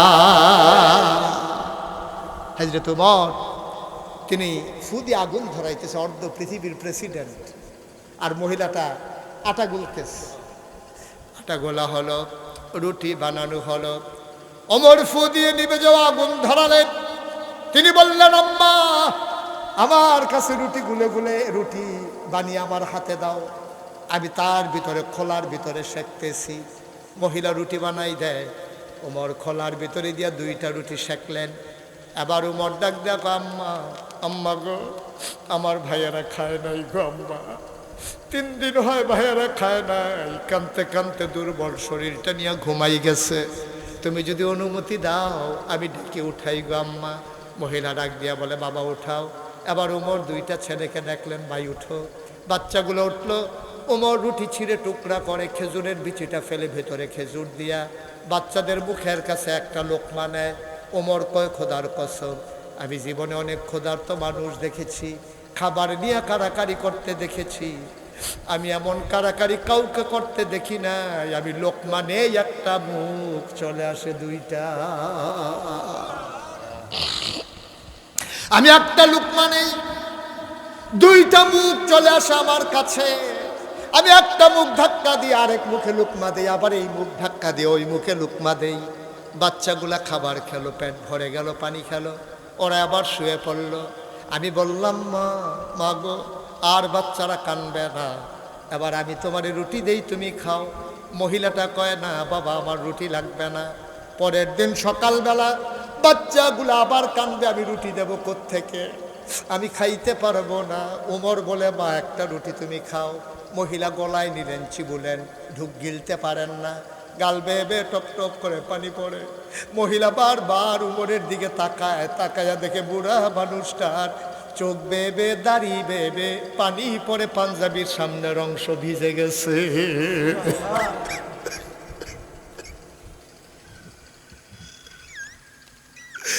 মানুষটার পাঞ্জাবিরা ভেজা, দাঁড়িয়ে বেয়ে বেয়ে টপ টপ করে চোখের পানি পড়ে। মহিলাটা ডাক দিয়ে কয়, বাবা তোমার নাম কি? আমি জানি না, তোমার আমি চিনিও না। তোমার মতো মানুষ থাকতে ওমরের মতো মানুষ আবার খলিফা হয় কেমনে? মদিনার মানুষগুলোকে তোমাকে দেখে নাই, উমরের মতো এত শক্ত মন, সকালবেলা ঢুকলাম এই পর্যন্ত খবর নিল না, উমর কেমনে খলিফা হয়? তোমারে কি মানুষ চিনে না বাবা? তুমি হইলা খলিফা হওয়ার উপযুক্ত, উমর তো আসে নাই, তুমি তো ঠিক ঠিক এসেছো। তোমার মতো মানুষ থাকতে উমর কেমনে খলিফা হইল? আমি সকালবেলা ঘুরে ঘুরে মদিনার মানুষকে বলবো উমর খলিফা থাকার কোনো উপযুক্ততা নাই, তারে নামাইয়া তোমারে যেন খলিফা মানাই দেয়। আমি সবাইকে সকালবেলা ঘুরে ঘুরে বলবো। ওমরের গাল বেয়ে বেয়ে পানি পড়ে, ডাক দেয়া কয়, মা এখন কথা থা, তুমি একটা রুটি খাও।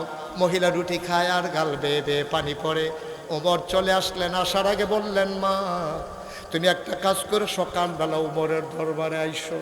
মসজিদে নববীতে উমর সেখানে বসে।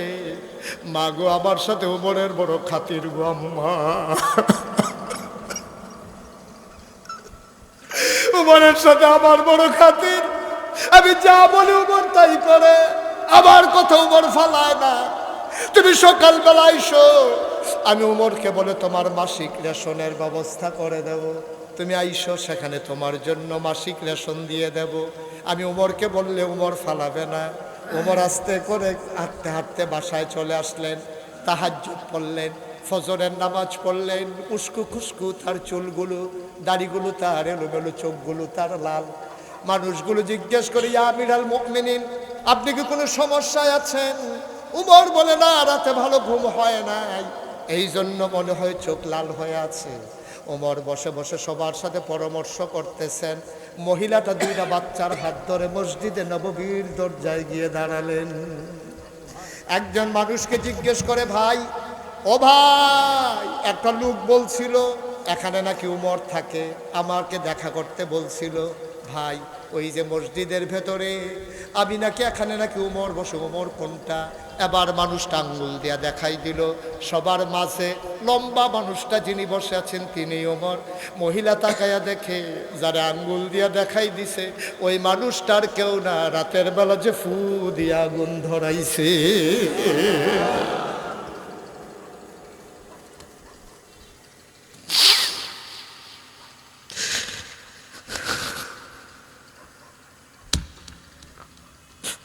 মহিলারা ভয় পেয়ে গেলেন। তিনি মনে করলেন, এই মানুষটা নিশ্চয়ই আমাকে ছাড়বে না। আমি শুনে শুনে তারা গালি গালাজ করছি, আমি তারা কত শক্ত কথা বলছি, এই মানুষটা আমারে ছাড়বে না রে। মহিলাটা দুইটা বাচ্চারে ধরে দিলেন দৌড়। উমরের নজর পড়ে গেছে। ওমর সবাইকে বসাইয়া চামড়ার চাবুকটা হাতে নিয়ে দিলেন দৌড়। সামনে এসে দাঁড়ালেন। ডাক ডাক, আম্মা, ও আম্মা, তুমি দৌড়ে কই যাও? মহিলারা কয়, বাবা, আমি তোমারে অনেক শক্ত কথা বলেছি, আমি বুঝি নাই তুমি যে উমর। তুমি যদি পিটাইতে মন চায়, মহিলাটা কয়, আমারে যদি শাস্তি দিতে মন চায় দাও, আমারে জেলখানায় দিও না, আমার বাচ্চাগুলার কেউ নাই। আমারে যদি জেলখানায় দাও, আমার বাচ্চাগুলা মা মা বলে কাঁদতে কাঁদতে মরে যাবে। বাবা, আমারে মাফ করে দাও, আমি রাতের বেলা তোমারে চিনতে পারি নাই। উমরের গাল বেয়ে বেয়ে পানি পড়ে। চামড়ার চাবুকটা মহিলার হাতে নিয়ে দিলেন। বললেন, আম্মা, ও আম্মা, পিটাইতে মন চাই না, আমারে পিটাও। তোমার কাছে দরখাস্ত দেবো আম্মা, কিয়ামতের ময়দানে উমরের বিরুদ্ধে বিচার দিও না। পিটাইতে মন চাইলে পিটাও, গালি দিতে মন চাইলে গালি দাও, কিন্তু কিয়ামতের ময়দানে উমরকে আসামি বানাইও না। আমার বড় ভয় লাগে গো আম্মা, কিয়ামতের ময়দানে না জানি আমি আসামি হয়ে যাই। ও আইডলের মুসলমান, মুশতাক ফয়েজি কোনোদিন তোমাদের কেমন করে ডাকে নাই রে ভাই? কি রঙের ঘোড়া দৌড়াইতেছ? মুসলমান কারে কই চিনে রাখো। তুমি যদি আবার আমাকে বলো, হুজুর, আমি তো উমরের পথ অর্ধ পৃথিবীর প্রেসিডেন্ট হব না, আমার তো এই দায়িত্ব পালন করা লাগবে না। ভাই, তোমারও দায়িত্ব আছে, তুমি খেটে খাওয়া মানুষ। তুমি একটা মুরগি এনেছো, আল্লাহর নবী কয় তুমি গোশত এনেছো রান্না করার জন্যে। তোমার পাশের ঘরের মানুষটা আরও গরিব, তুমি যদি গোশত দিতে না পারো, একটু ঝুল বাড়াই দাও, 2 টুকরা আলু দিয়ে দাও। তোমার পাশের তোমার আপন ভাই, সে আরও অসহায়, অ্যাক্সিডেন্ট করে ঘরে পড়ে আছে, 3টা বাচ্চা। তোমার ঘরের রান্নার গন্ধ পাইয়া মায়কে বিরক্ত করে, মা গোশত খাবো, মুরগি খাবো। তুমি পারো না, কিচ্ছু পারো না, তুমিও তো রিক্সাওয়ালা, তুমি গোশত দিতে পারো না, অন্তত 2 টুকরা আলু আর একটু ঝোল বাটি দিয়া তোমার ভাইয়ের বাচ্চাদের জন্য পাঠাই দাও। এটার নাম ইসলাম, এটার নাম ইসলাম। তুমি অর্ধ পৃথিবীর প্রেসিডেন্টের দায়িত্ব পালন করা লাগবে না, তুমি পাশের ভাইয়ের দায়িত্বটা পালন করো। তুমি খবর নাও, এই যুবকেরা যারা মাহফিলের আয়োজন করলো, অজুব করলে হবে না। বছরে তোমাদেরকে একটা সিদ্ধান্ত নিতে হবে, প্রত্যেক রমজানের সময় তোমরা ইফতারের ব্যবস্থা করবা খেটে খাওয়া মানুষের জন্যে। এই গ্রামে কারা বিধবা মায়ের সন্তান বিবাহ দিতে পারে না, তাদের তালিকা করে বিয়ের ব্যবস্থা করতে হবে। বিনা চিকিৎসায় কারা পড়ে আছে, তাদের তালিকা করে চিকিৎসার ব্যবস্থা করতে হবে। মুসলমানের সন্তান, এটা তোমার আমার দায়িত্ব, এটা বেশি কোনো অনুগ্রহ না। তুমি সুস্থ আছো, তোমার নেয়ামত। অসুস্থ মানুষটার পাশে দাঁড়ানো এইটাই তোমাদের দায়িত্ব, ঠিক কিনা? আমার যুবকেরা, আমি জানি, আমি শুনেছি যে তারা রমজানে তারা চেষ্টা করে অসহায় মানুষদের কাছে এই ইফতার সেহেরি সামগ্রী পৌঁছে দেওয়ার জন্যে। আর পাশে আমি জুড়িয়ে দিলাম বিধবা মায়ের যে কন্যার বিয়ে হয় না, বিয়ের উপযুক্ত, তাদের তালিকা করে বিয়ের ব্যবস্থা করতে হবে। যেই ছেলেটা লেখাপড়া করতে পারে না, তাকে একটা পাঞ্জাবি কিনে দিতে হবে, একটা টুপি কিনে দিতে হবে। মাদ্রাসার মুহতামি হুজুর এখানে আছেন। একটা ছেলে এই গ্রামের বিনা কি করে নিরক্ষর থাকবে না, মূর্খ থাকবে না।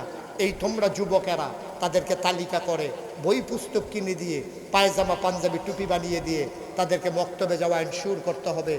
মক্তবের শিক্ষকের দায়িত্ব উনি পালন করবে। এই রকম ছাত্র নিতে পারলে টাকা লাগবে না ইনশাআল্লাহ। হুজুর রাজি আছেন তো নাকি?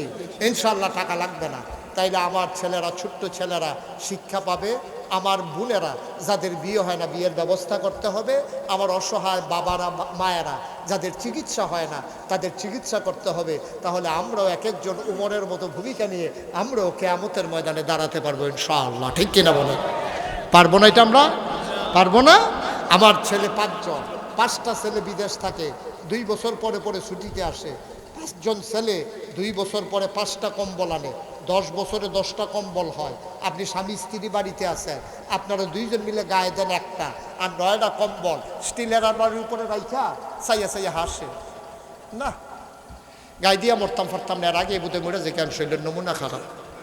তুমি 9 পাঞ্জাবি 9 কম্বল গাও দিয়ে মরণের নিয়ত করো। তুমি এই নিয়ত না করিয়া তুমি হেই চিন্তা করো, আমার 10টা কম্বল, একটা আমি গাও দিতে আসি, মেহমানের লেগে একটা তোলা রাখা বাহি 8টা কম্বল লইয়া তুমি আস্তে করে তোমার বউয়ের লইয়া রাত্রেবেলা বারোই যাও। যেই বেডির ফুট নাই, যে বেডির খেতা নাই, যে বেডির কম্বল নাই, আস্তে করে দরজার কাছে গিয়ে তোমার বউয়ের দিয়ে ডাক দেওয়াও। ডাক দিয়ে হেবিডি যখন দরজা খুলবো, তুমি আস্তে করে পরিচয় না দিয়া কম্বলটা ঢিল মাইরা দিয়া সেটা কইও, গো আমার ফুতাইতে বিদেশ থাকে, তোমার কম্বলটা দিয়ে গেলাম, গাও দিয়া দোয়া করো, জান্নাত বিচারটা মক্কা যাওয়ান লাগতো না, জান্নাত তোমার ঘরের দরজায়, ঠিক কিনা বলো? জান্নাত তোমার ঘরের দরজায়। তুমি বছরে বছরে সৌদি আরব যাও জান্নাত বিচারতা। হজরা সদ সুমা দিয়া কই যাইতেছে, আল্লাহ 2 বছর লাগে যে গোনা করছি, মাপ চাইয়া যাইতে আসি, গোনা করে আবার আইতে আসি। বাট ফার করে এমনি সিহন জিংলা দিয়ে উত্তম করে বলে ফাত করে খিসন যাইতো, তার অসভ্য। এবার জান্নাত বিচারে মক্কা শরীফ গিয়া আর লগের ঘরের বেরিয়ে কম্বল ছাড়া থরথরাইয়া কাফে, তুই বেড়া 10 কম্বলের ফেঁচাই আছে আইসাস বউলে লইয়া ফ্যানওয়ালা ফুহের সুবা দিয়ে ধরে বুটবুটি ছোটান যাইতো তার। কথা মনে থাকবে ইনশাআল্লাহ। আল্লাহ যেন কবুল করে, সবাই পরে আমিন। আমার যা আছে আমি সামান্য আছে, এই সামান্য নিয়া আমি দুঃখী মানুষের পাশে দাঁড়াবো, এটার নাম হচ্ছে ইসলাম, এটার নাম হচ্ছে ইসলাম। খালি আমি আমি আমি নাদান, আমিটা সারা কিচ্ছু বুঝছে না। আমি তো তুমি চাইতে হতে রাজি না, আর আমরা কইব তো পরের কথা। আমি তুমি আমরা, এটার নাম হলো ইসলাম। আমিও তুমিও আমরা সবাই, ঠিক কিনা বলো? তুমি আঙ্গুল ফিরলে কলা গাছ হয়ে যাইবা না। তুমি পয়সাওয়ালা মানুষ হইছো দুনিয়ায়। রমজানের সময় মাইকিং করে, এবার আইয়া দিব জাকাতের কাপড় দিব, লাইন ধরেন, সকলে লাইন ধরেন, মা ডয়ন্ডার লাইন ধরে, তোর জাকাতের গুষ্টি মারিয়া দিবে। অসভ্য। জাকাত দিতে গিয়ে ফুলতে বুঝতাম সারাইয়া মেয়েরা লাইছে, ঠিক কিনা কও? এই যারা জাকাত নিতে আইছে দুনিয়ার মানুষ, তে দেয় না, ওই সাংবাদিকরা দেখাইব বেশি মানুষ হইছে, বেশি মানুষ দেখানোর লেগা তে দুনিয়ার মানুষের লাইন ধরাইছে। এই জাকাত তোরে কে শিখাইছে? অসভ্য, বেয়াদব। জাকাত দেওয়া কে শিখাইছে তোমারে? এই জাকাতের সিস্টেম না। জাকাত হলো রাতের বেলা অন্ধকারের ভিতরে তুমি চুপি চুপি নিয়ে দিয়ে আসবা। তুমি যে দিছো সে যেন না জানে, তুমি যে সেজে পাইছে তুমি যেন না জানো। এইভাবে চুরি করে তুমি জাকাত দিয়ে আসবা। জাকাত কোনো দান না, তোমার গরিবের তোমার কাছে পাওনা টাকা, ঠিক কিনা কম? জাকাত তোমার কাছে ফানা ফানা, এটা কোনো দান না, অনুগ্রহ না, বরং অনুগ্রহ করছে তোমারে, তুমি তার অনুগ্রহ করো নাই। তোমার জাকাত নিয়া তোমারে গোনাতে বাঁচাইছে, ঠিক কিনা কম? তুমি জাকাত না দিলে গোনাগার হইল, হেতে জাকাতরা না নিলে তুমি লইয়া লই হাত লাউল, জাকাত নই না ফাইলা নই, হেতে নিয়া তোমার জাহান্নামতে বাঁচাই দিছে। সুতরাং তুমি তোমার প্রতি কৃতজ্ঞ না, তুমি তার প্রতি কৃতজ্ঞ যে ভাই আমার জাকাতরা নিয়ে আপনি বাঁচাইছেন, ঠিক কিনা? জাকাত কোনো দান না, জাকাত হলো গরিবের ধনীর কাছে পাওনা, পাওনা টাকা। যদি ইসলামী রাষ্ট্র হইতো, আমরা দেশে যে জাকাত অনেকে দেয় না, তারে বাইন্দা জেলখানাত নিয়া অ্যাকাউন্টস অফিসার ফাড়াইয়া হিসাব কইরা কয় টাকা জাকাত আইয়ে তারে কয়টা ফিডা দিয়া তারটা আদায় করলো হইলে ইসলামী রাষ্ট্র হইলে, ঠিক কিনা কম? বাচ্চা গেছো ইসলামী রাষ্ট্র নাই দেখা, খাইয়া গেল দুনিয়া, আইসা দুনিয়া খাইতা তামা তামা করে খাই।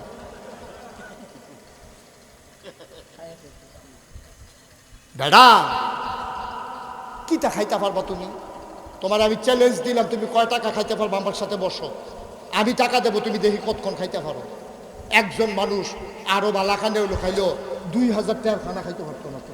অকলে যদি তুমি যদি কুরমা দিয়া খায়াম, গলদা চিংড়ি দিয়া খায়াম, তুমি যদি কেসকি মাছ দিয়া খায়াম, হুটকির ভর্তা দিয়া, তুমি যা মনটা ধরে কইবা দেখি কয় টাকার খাইতে পারো। আরে আবার আমার মতো বেড়া এতো কইলে তা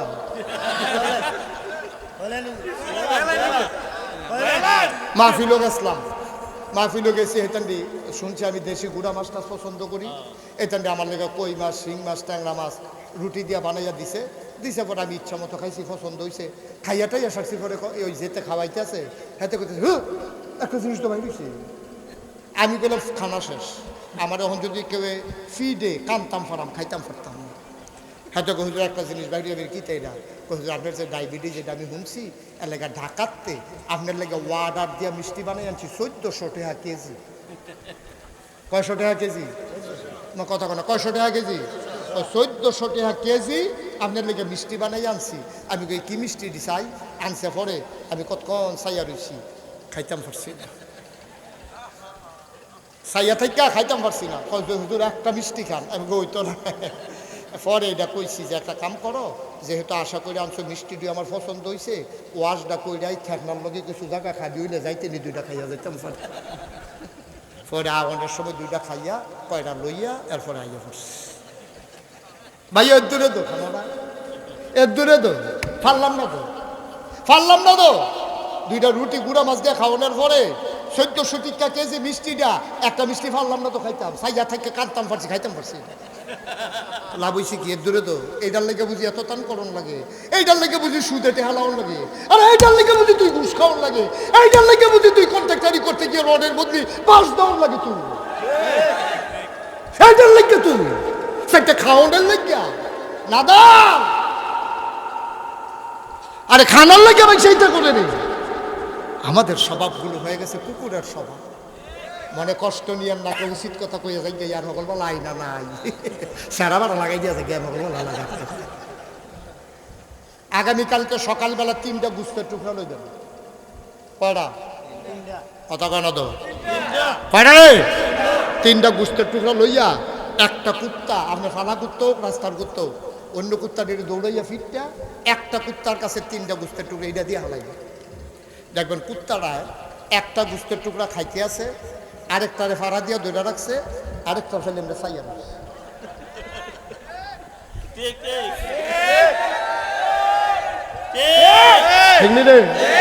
একটা বোতল বোতল খাইতে আছে, আরেকটারে ফাড়া দিয়া ধরে রাখছে, আরেকটা ফেল চাইয়া রয়েছে। আমরা খাইতে তো সেই রকম দুগলা খাইতে আছি, দুগলা লইয়া বইয়া রয়েছে, আরেকটা ফেল চাইয়া রয়েছে।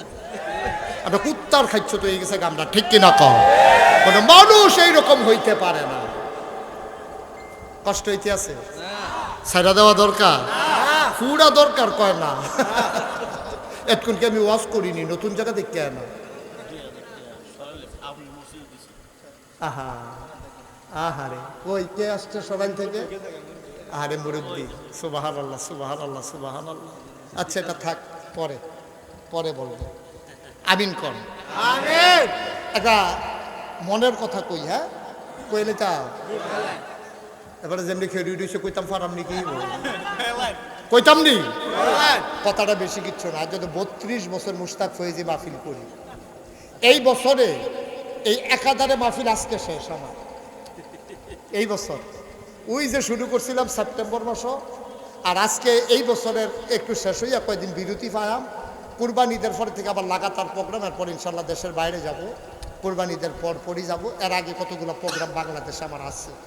তো মসজিদে কিছু প্রোগ্রাম একবারে যে খালি তা না, মসজিদ উদ্বোধন, হাফিজি মাদ্রাসার ছাত্ররা ভাগড়ি, তারপরে গিয়ে উডানো, মসজিদের ভিতরে খানকা থেকে রয়েছে কেড়ে যে ওয়াজ করি আমি আল্লাহ জানি।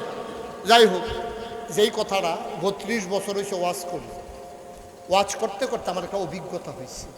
আজকে আইডলের মাহফিলে কদম দিয়া আমার মন সাক্ষী দিয়েছে আপনাদের মাহফিল আল্লাহ কবুল করে নিয়েছে। এটা আমার মনের সাক্ষী, আপনাদের মাহফিল আল্লাহ কবুল করছেন। যদি কবুল না করতো বৃষ্টিও তো দিতে পারতো না, বর্ষার মৌসুমী, কিন্তু আল্লাহ সুযোগ করে দিয়েছেন। আমি মন থেকে বিশ্বাস করি এবং আমার অনুভূতি যে আল্লাহ কবুল করে নিয়েছেন। এবার একটা কথা বলি, এই কবুল হওয়া মাহফিলটাতে এখন আমরা যারা আছি, আমাদের আব্বা আম্মা এই কবরে যারা ঘুমিয়ে আছে, মাহফিল কারে আপনারা কিন্তু বুঝেন না। আপনারা বুঝছেন মাহফিল মানে কি বুঝছেন? আপনারা বুঝছেন মাহফিল মানে হলো মাইক, মাহফিল মানে হলো প্যান্ডেল, মাহফিল মানে হলো হুজুরে আইব, আমরা বইয়া থাকা ওয়াজ করবো, এটার নাম মাহফিল। এটার নাম প্রকৃত অর্থে মাহফিল না। মাহফিল কি এটা টের পাইছে এই আইডলের যারা কবরও তারা। এই যে ভাই লেগে তো কইছিলাম যে সাইডা দিতাম নাকি না না, কেউ উঠে খেয়াল রাখবা, যাতার লোক হুতাই লইবা। আর হল বলা ফেসবুক লাগে যে আর হল মার হাবা কয় না রে। তো যেই কথাটা মাহফিল মানে কি, মাহফিল মানে হচ্ছে এই যারা কবরে আছে আব্বা আম্মা আপনার এই আইডল গ্রামও, তারা টের পাইছে মাহফিল কি জিনিস। তার একজনও কবরও নাই, সব রুহানি হালাতে মাহফিলের সারিগুল দিয়ে দাঁড়াই দিছে, আর দাঁড়াই দিছে ফেরেস্তায় আর তারা। তো তুমিও দেখো না, আমিও দেখি না, দেহে ফেরেস্তা। তো ফেরেস্তা কয় কিটা করবো এই গরমের ভিতরে তোমার এখনো কি কাউ এখনো কি করো, কবরও তো সুইটা নিতেছে। কবরতে আইসি, কয় কে রে আইস, কয় নাগাইশের ফিরসা বুঝুর যে আইবো আমরা হেন, আমার ফুতে মাহফিলও গেছে ওই যে বাসার লোকে বইয়া রয়েছে তে আমার তে সুইটাতে। কত কয় আমি হুন যাইছি দুনিয়ার থাকতে বাচ্চা কাচ্চা দোয়া করলে বিলে মা বাপের লেগা কবুল, আমার কবরটা তো দাও দাও আগুন। আমি আর লেগে আমার ফুতের দোয়া নিতাম আইসি, দোয়া লইয়া গিয়া দেখতাম চাই আমার কবর জান্নাত হয়েছে কিনা। সুবহানাল্লাহ বলবেন। তুমি বুঝো নাই, তুমি বুঝো নাই বাবা, মাহফিলের ওজন বুঝছে তোমার আব্বা আম্মায় কবরে। আব্বা যার কবরে, আম্মা যারা কবরে শোয়াইছ, আমারও আব্বা নাই। মানুষগুলো যখন আমার কাছে এসে দোয়া চায়, আমার আব্বার কথা মনে পড়ে যায়। আমি মাঝরাতে অনেক সময় আব্বার কবরটার কেনারে গিয়া বসি, আব্বার লগে আমি গুনগুন করে কথা কই, আব্বা ও আব্বা আপনি আমারে চিনছেন নাকি আব্বা? আমি আপনার মুশতাক ফয়েজি, 11 বছরের রাইখা আপনি ইন্তেকাল করছিলেন। আপনার মুশতাক ফয়েজি এখন অনেক বড় হয়েছে, হাজার হাজার মানুষ কথা শোনার জন্য ময়দানে চলে আসে, রাস্তার দুই পার্শ্বে দাঁড়াইয়া সালাম দিয়ে দাঁড়িয়ে যায়। ও আব্বা কেমনে আপনি কবরে থাকেন, 3 টুকরা কাপড় পেছাই আপনারে শোয়াইছে। আব্বা আপনার কবর জান্নাত হয়েছে নি? আপনার কবরের ভিতরে জান্নাতি খাবার দেয়নি আব্বা? আমি আব্বার লগে কত কথা কই, আমার আব্বা আমার একটা কথার জবাবও আমারে দেয় না।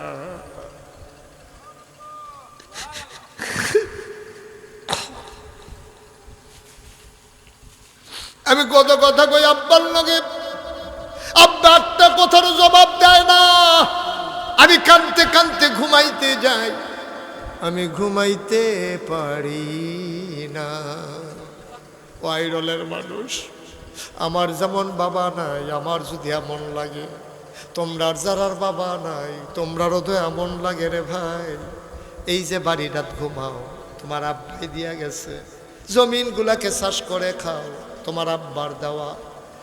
ঠান্ডা বাতাস আইলে পাতলা খেতাটা গায়ে দিয়া তুমি ঘুমাও। তোমার আম্মায় মারা যাওয়ার আগে কত কষ্ট করে কাঁথাটা সেলাই করে দিয়া গেছে রে, কয়বার শুয়ের গুতা খাইছে, তারপরে সন্তানের জন্য কাঁথা সেলাই করে দিয়া গেছে। এমন আব্বা আম্মা যাদের কবরে, আজকে সবাই মিলে আব্বার জন্য আম্মার জন্য দোয়া করব। তার আগে একজন আমরা যাব না, সবাই পড়ো আমি। সবাই রাজি আছেন ইনশাআল্লাহ? সবাই নামাজের মতো করে বসে, একটা লোকও যাবেন না। যারা দাঁড়িয়ে আছেন বসে পড়ুন, এতক্ষণ কিচ্ছু কই নাই, এখন বসো, সবাই বসেন, কেউ উঠবেন না, একটা লোক উঠবেন না। এই যে ভাই গাছের তলে দেহি বললাম, আব্বা আম্মার লেগে উত্তর দোয়া করে আর পরে যাইয়েন। এই ছেলেরা বসো, ইউটিউবাররা যারা আছো বসো, সবাই সবাই মিলে একটু নামাজের মতো করে বসো। নামাজের মতো বুঝো নাই, নামাজের মতো করে বসেন, হাঁটু ভেঙে বসেন। সবাই মিলে আমরা তওবা করবো। এখন দরকার আছে নাকি নাই?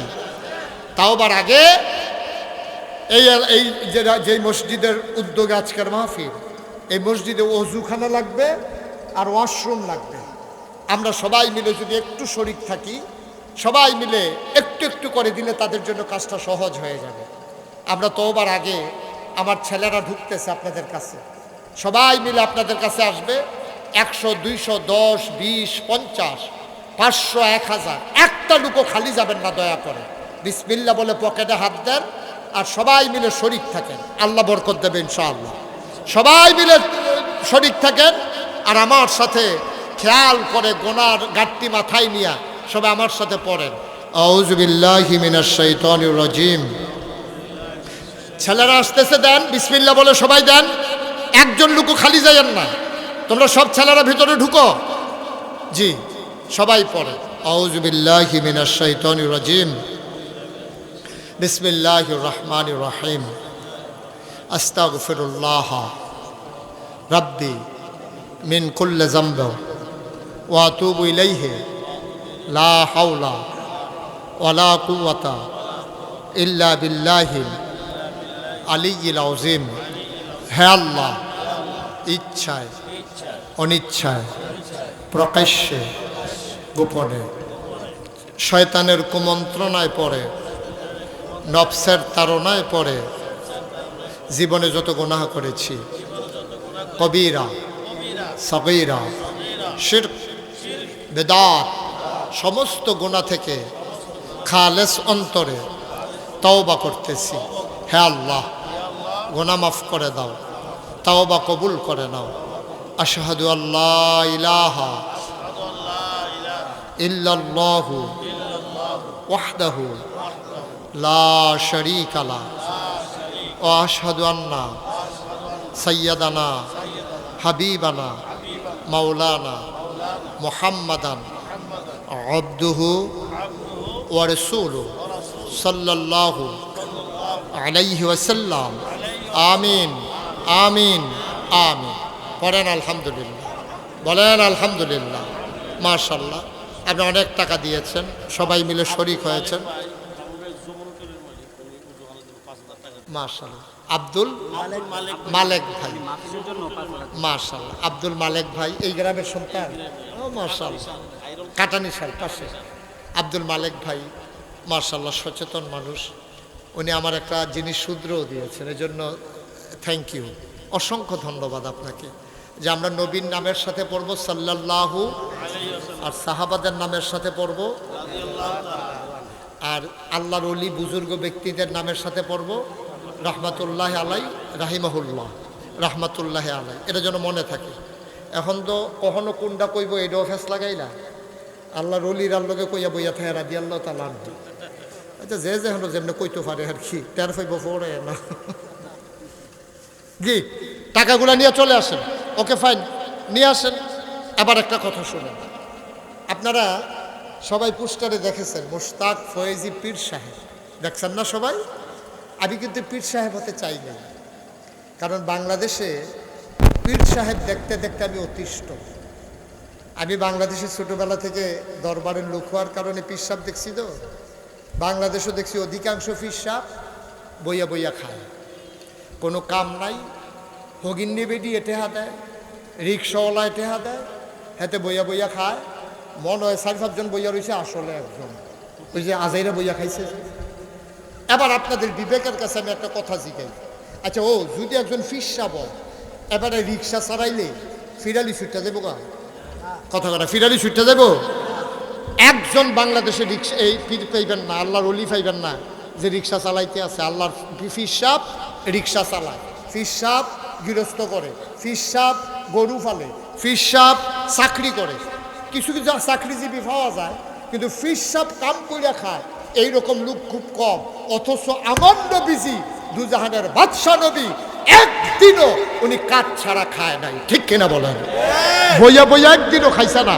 উনি যদি কইতো আল্লাহ আমি কইলাম রান্নত টান্নত করতাম পারতাম না, আমি খালি বইয়া বইয়া খায়া নবীজির জন্য আল্লাহ খানা ফাড়াইল নি। ওই এই বনি ইসরাইলের লগে যদি মান্না সালোয়া ফাড়াইতে পারে, নবীজির লেগে তো কিতা ফাড়াইল এটার নামও আমরা জানি, ঠিক কিনা কন? কিন্তু এই নবীজি মান্নত